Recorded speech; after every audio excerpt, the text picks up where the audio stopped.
台中市顶个月发生企业客运的公车弄死一个大学生的事件了后，市府宣布要甲这个客运业者当处罚，而且无限期要针对公车来进行大执法。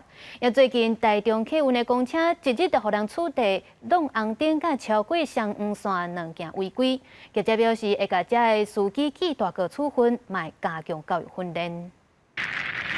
台里图书馆头前的中兴路口青红灯已经转红，不过台中客运132路公车煞无要停，直接驶过，伫后壁的雾峰分局警察随甲处理。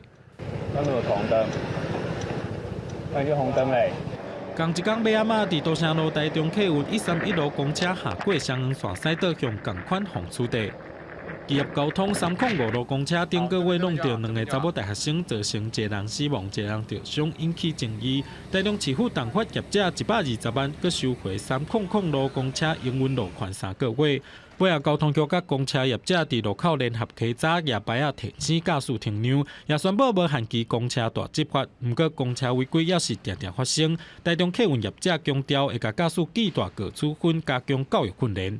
记大过吧，就警站长再跟他，就给他看一下影片，再跟他教育一下这样子，就跟他讲路口的危险性这样子。原警均第一时间上前拦停违规公车，并分别依违反《道路交通管理处罚条例》第53条第1项及第45条第1项第3款，对公车司机取缔开罚。